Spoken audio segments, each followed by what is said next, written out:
Well, here we are at the end of a very strange semester.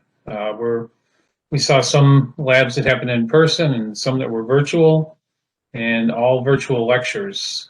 So this is the last one. All that's left after today is to post the final exam for you, and I'll be doing that within the next few days, and I'll of course give you directions for that. So those of you that have stuck with it and are still here, this is the last topic we're going to talk about before we then go ahead and do the final. So let me share, if I can, our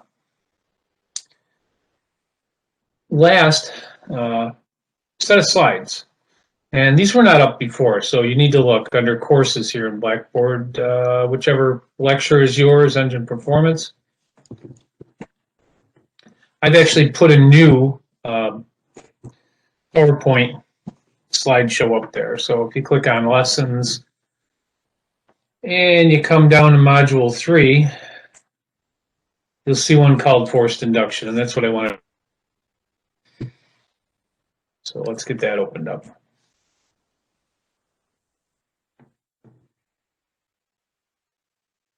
All right.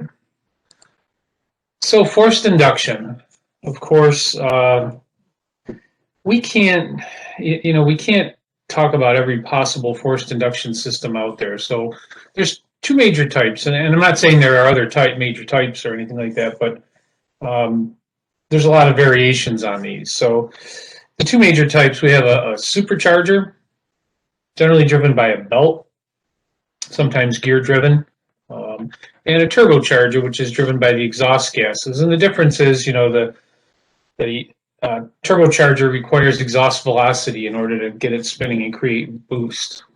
So the purpose of them, to improve volumetric efficiency by providing pressurized air to the intake manifold. So naturally aspirated, as you know, means we use atmospheric pressure in order for air to flow into the intake manifold. And so the highest pressure we can get in that intake manifold is pretty close to atmospheric.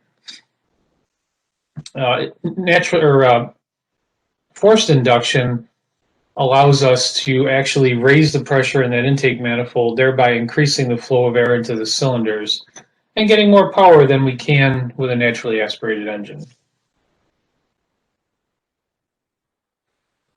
Some things to think about with forced induction, just bolting a turbocharger or a supercharger onto a car is not necessarily a good idea, because other changes are required to the system.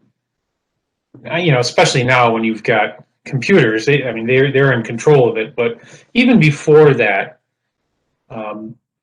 because of the increased power output, an engine that's designed for turbocharging is going to be stronger lower end. It's going to have more heavy-duty parts or stronger parts, rotating engine mechanicals than one that's not turbocharged because of the extra power, the extra torque that's applied to the crank, the extra pressure in the system. And then the other thing, higher compression pressures are going to, if you don't do anything else, they're going to cause detonation. So typically, turbocharged or supercharged engines require higher octane fuel. The timing advance curves are probably altered. And pistons may be redesigned for lower compression ratios so that we don't over compress the air-fuel mixture and cause detonation.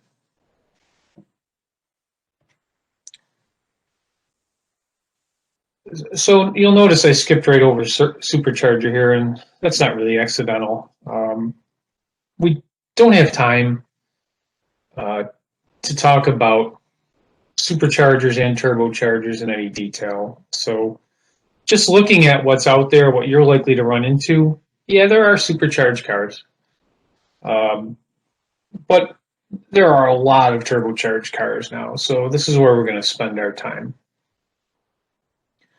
Basic components of a turbocharger: turbine, which is driven by the exhaust gas, turbine or turbine, depending on where you come from. The compressor, sometimes called an impeller, driven by the turbine shaft or turbine shaft. A wastegate, controlling the maximum boost pressure. A bypass valve, sometimes called a blow-off valve. A charge air intercooler, or a charge air cooler rather, sometimes known as an intercooler. Reduces the temperature and increases the density of the incoming air charge. And then there are various sensors that have been added when you add on a turbocharger. So let's start with the turbine itself. The turbine mounted directly in the exhaust stream, very close to the exhaust manifold. So typically, as exhaust leaves the exhaust ports, goes into the manifold, the turbocharger is then bolted directly to the manifold, not further downstream. And the turbine's driven by the energy in the exhaust. and I've heard tell that it's really the heat that causes it, to spin. I don't care how you want to think about it, but more energy in the exhaust means increased turbocharger speed or drive, right? So when you're sitting at idle, decel, maybe cruise if you're just maintaining speed, probably not creating a lot of turbocharger, RPMs, probably not creating a lot of turbo pressure. When the exhaust temperature is high, in other words, when the engine's under a load, this is when the turbocharger is going to kick in, start actually, generating boost. So if you've ever driven a manual transmission car with a turbocharger, what happens is when you first start out, it takes a little while for boost pressure to build up. As the engine RPM comes up, you put a load on the engine. And then when you step on the clutch to shift, even though the RPM might stay up, typically the boost goes away when the load goes off the engine.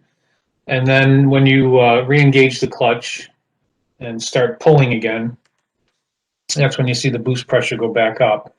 And in the early days, turbochargers that had heavy components, they would slow way down when that exhaust pressure went down, exhaust temperature and pressure went down during shifting, and take a long time to spool back up. There was really serious turbo lag. But modern technology, modern metallurgy, and manufacturing processes, they've been able to greatly reduce that turbo lag by making these components much lighter and much easier to spool up to speed. So the compressor's mounted on the same shaft as the turbine. So the turbine, basically the exhaust drives the turbine drives the compressor. And the compressor's job, take in air at atmospheric pressure and compress it before delivery to the intake manifold. So it's forcing air, forced induction, forcing air into the intake manifold at higher than atmospheric pressure. What kind of numbers are we talking about? Well, it really depends on the engine. A little four-cylinder engine, boost is probably going to be limited to possibly single digits or low double digits. You might 8, 10, 12 pounds boost. On a big diesel, you may be looking at many tens of pounds of boost, 20, 30, 40, who knows? Depends on the engine. So the ones that you'll be dealing with generally on, light duty vehicles, you're closer to that single low double digit boost numbers, and that's in PSI. And like I mentioned before, both the turbines and the compressor have been improved by reducing weight and improving turbo lag. So next component is called a wastegate. And the wastegate limits the turbocharger boost pressure to prevent engine damage. So if we overboost, a couple of things are going to happen. Obviously, the pressure in the cylinders is going to become too high, which leads to detonation, which can do engine damage, damage pistons. It can, and it's going to actually rob us of power when that happens, right? So you're going to have some sort of a sensor on the more modern ones monitoring that pressure, or what used to be done early on is a simple high temperature rubber hose went from the intake somewhere, right? So it's exposed to that intake pressure, that boost pressure, around to a diaphragm on a mechanical wastegate actuator, and that boost pressure just pushed against a spring, and when it overcame the spring, it popped the wastegate open. So the spring in that wastegate actuator is what controlled how much boost pressure was allowed. And they might be adjustable. You know, you can stick an Allen wrench in through the pressure port on that actuator, possibly, or something like that. But they were very simple devices, and so just straight application of boost pressure to a diaphragm in the wastegate actuator would push the wastegate open. Once the wastegate opens, some of that exhaust is recirculated instead of driving the turbine, and so we stop making boost. You know, so the boost stops increasing. So it holds it at a set number. So that actuator might be set for 8 psi, 10 psi, 12, whatever. Now, it's pretty typical either to have a setup like that with an electronic solenoid, or more commonly now, just simply an electric motor attached directly to the wastegate. And the computer's controlling the motor based on inputs it's getting from mostly boost pressure sensor. Another component, common component, most people call a blow-off valve, a turbocharger bypass valve. One of the problems with the turbocharger is, you've got between the turbo compressor and the throttle plate, there's pressurized air. If you suddenly close the throttle plate, now you've got all that air flowing from the turbocharger, and suddenly it has nowhere to go. And so you've got a sudden pressure backup between the turbo and the throttle plate. And, that can stall the compressor, can make noise, So what the bypass valve does, allows that pressure to either be vented back upstream of the turbo, or sometimes just out to atmosphere. And these you can hear them, these blow-off valves, when they vent to the atmosphere. The ones that vent back into the intake airstream, not so much, right? So that blow-off valve is an important piece of the puzzle. And then the charge air cooler. Charge air cooler's job is to reduce the temperature and thereby increasing the density of the intake air charge. So this kind of goes back to when I talked about atmospheric pressure and how increases in atmospheric pressure makes for more efficiency, more volumetric efficiency in the engine. So if we increase the density of the air in that intake manifold, that means there's more air in there. Our volumetric efficiency is higher. We add more fuel, we make more power, right? And then also reducing the temperature helps prevent the bad things that happen from really high temperatures in the combustion chamber. So it's usually an air-to-air heat exchanger, which means air flowing from the turbocharger is on the inside, going through tubes with fins, looks like a radiator, and air is flowing over the outside fins to take that heat away. So very similar to a radiator, except for flowing through the radiator is coolant, flowing through the charge air cooler is just air. And then we have various sensors. Since really modern engine control systems are completely integrated, all of these sensors are feeding the computer, what kind of load we have on the engine, where is our foot on the throttle, how far open is the throttle plate, you know. So they all contribute to the control of the turbocharger, but there are some that are added. They would only be on a turbocharged engine, like a turbo boost pressure sensor. And this creates a feedback loop. The computer has a pretty good idea of how much boost it wants, watches the boost pressure sensor, and then controls the wastegate to maintain or to achieve that boost number that it's looking for.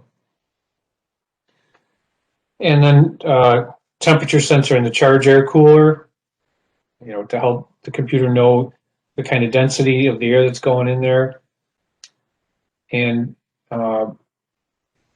possibly, if the wastegate is controlled by a motor, that motor may incorporate a position sensor.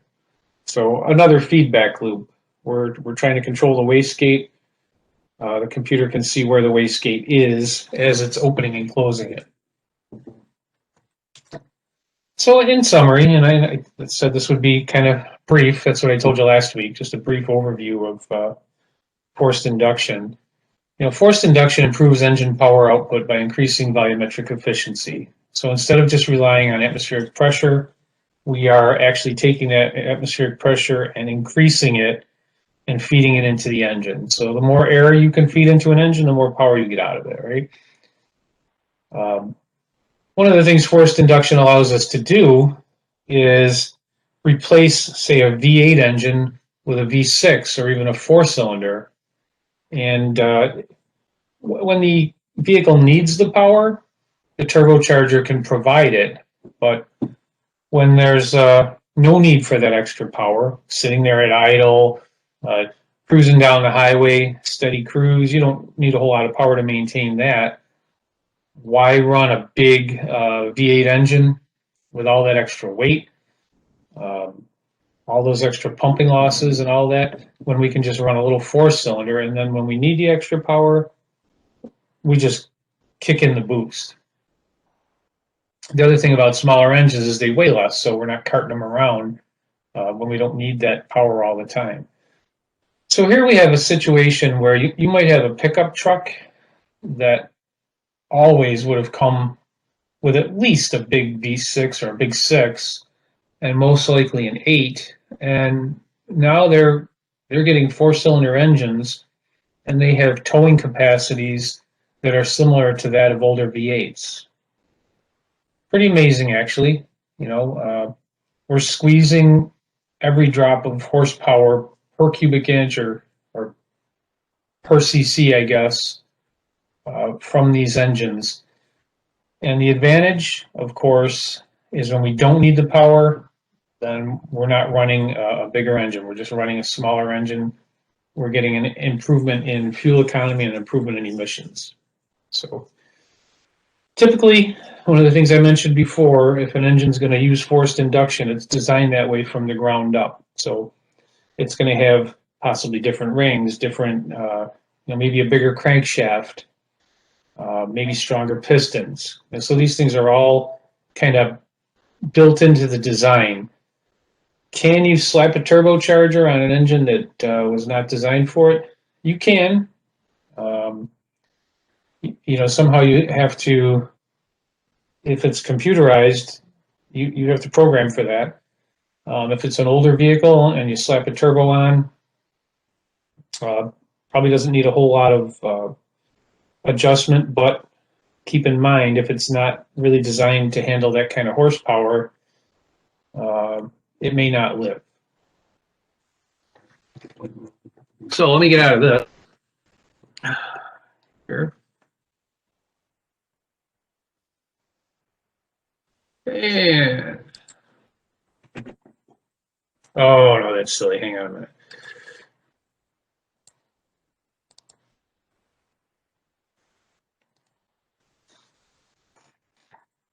Okay, that's better.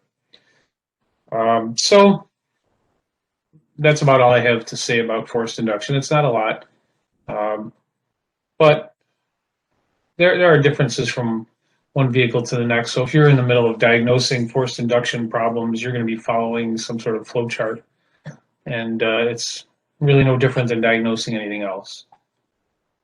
So that's about it for the semester. I'm not sure that we covered as much as we would have if we were doing face-to-face. Certainly you didn't have the same opportunity to ask questions.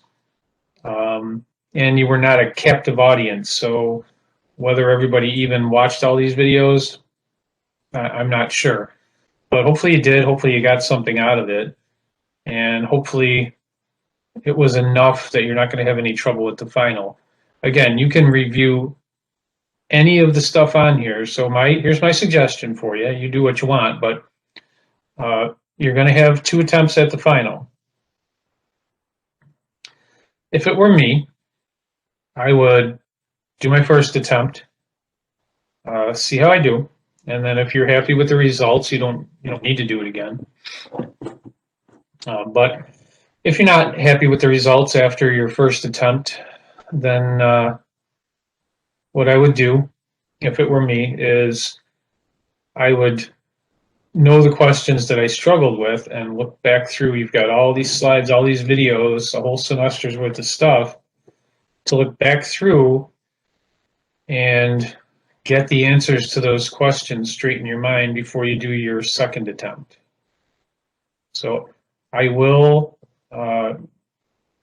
clearly announce when that test goes live. It will be, right now it's Monday, it's the 14th. This is the last full week of this semester, so I want to have the final wrapped up by next Monday, so sometime later in this week, you'll get the link on Blackboard to it. And of course, you'll get an email that tells you that that's out there and with any directions that I might have. So good luck with that. And I'll see you in lab one more time this week. I think next Monday will still be kind of normal. Next Tuesday, which I think is the 22nd, we're running a Thursday schedule, so I won't see it. And next Wednesday, technically is still part of the semester, last day of the semester, but if we don't have any work that needs to be finished up, we probably will not meet that day. So this week is probably it for most of us face-to-face. So having said that, in case I don't see you in the lab, have a great holiday. Good luck on the final. And hopefully I don't see you back here a year from now doing this all over again.